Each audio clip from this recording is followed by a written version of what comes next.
All right, let's get into it. Today, we are diving deep into the truly unique legal world of American Samoa. It's a U.S. territory, but it's one where ancient tradition and modern American law are locked in this constant, complicated, and absolutely fascinating dance. So let's just start with a question that gets right to the heart of the whole thing. How is it possible for a village operating under the U.S. flag to literally banish one of its own people? I mean, that seems to fly in the face of everything the U.S. Constitution guarantees, right? Things like freedom of movement and due process. How does that happen? Well, the answer, as you can probably guess, is not simple at all.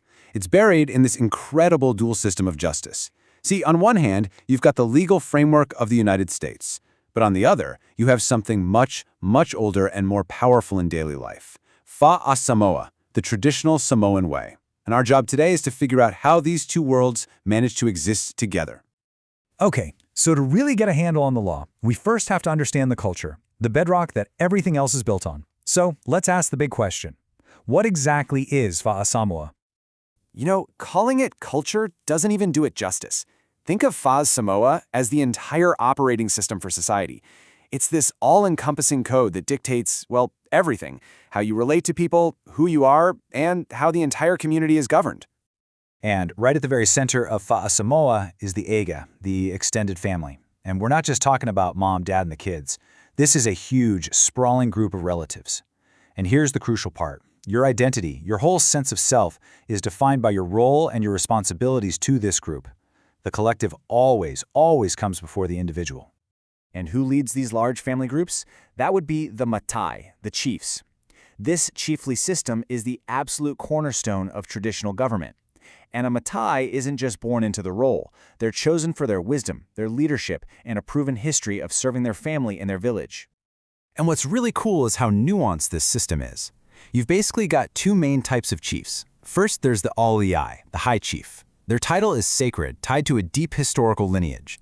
And then you have the Tulafale, or the Talking Chief. This person is the master orator, the spokesperson, the one who holds all the oral history and protocol in their memory. So, how do you get to be a chief? It all comes down to this one powerful proverb. The path to authority is through service. Leadership, or pule, isn't an inheritance you just get. No, it is earned through a whole lifetime of service, or tatua, to your family and community. This idea is absolutely fundamental. Okay, so now that we have a feel for the social structure, let's look at how that structure creates a system of justice. And you'll see it's a system focused way less on punishing people and way more on healing the entire community. To get Samoan justice, you have to get the concept of va.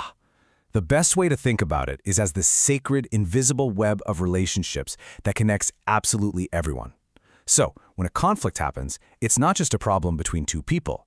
It's seen as a tear in this delicate social fabric. And that means the whole point of justice is to repair the va, to restore that harmony. The body that does this repairing is the village Samafono, which is the Council of Chiefs. The village Matai all come together, and they're the ones who make the rules, settle disputes, and protect the honor of the village. And let me tell you, their authority is very real. They can hand down sanctions, called sala, that range from fines of pigs or fine mats all the way up to that ultimate penalty we talked about, banishment from the village. Now, for the most serious offenses, there's this incredibly powerful ceremony called the ifoga. This is not a trial in a courtroom. It's a deeply moving public ritual of atonement. Imagine this. The offender's entire family, led by their chief, kneel in front of the victim's family, and they're covered by a treasured fine mat as a sign of complete humility. The goal here is to show overwhelming remorse, to beg for forgiveness, and to stop any cycle of revenge before it can ever start. It is social healing in its most profound form. Okay, so now we have the two big pieces of the puzzle, right? We've got the ancient community-first system of Fa'a Samoa, and we've got the modern individual-first system of U.S. law. So let's see what happens when these two worlds actually collide. First, a little context. American Samoa is what's called an unincorporated territory of the U.S. That means its formal court system is based on American law. But, and this is a really, really big but, that system has been intentionally changed over the years to make sure it protects Samoan custom. And this isn't just some vague promise, it is baked right into the government's DNA. Get this, the territorial senate is made up entirely of Matai. The court system has a special division just for land and chiefly titles, and it is legally required to use Samoan custom in its decisions. Even the local village courts have a matai sitting as one of the judges. Traditional power is literally woven into the fabric of the modern state. So what does this look like in a real case? Here's a perfect example. Say a family performs that powerful ifoga ceremony to apologize for a crime someone in their family committed. Later, when that person ends up in the formal high court to be sentenced, the judge can, and very often does, look at that ifoga and say, okay, the community harmony has started to be restored, and they might actually reduce the legal sentence because of it. And that brings us right back to the central conflict.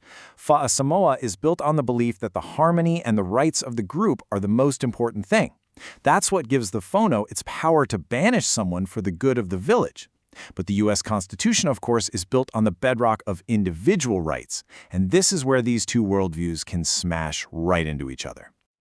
So, what's the big takeaway from all of this? What can we learn from this incredible legal experiment? Well, it offers a pretty powerful lesson in what justice means, in culture, and in the need to look beyond our own way of doing things. So let's really break it down.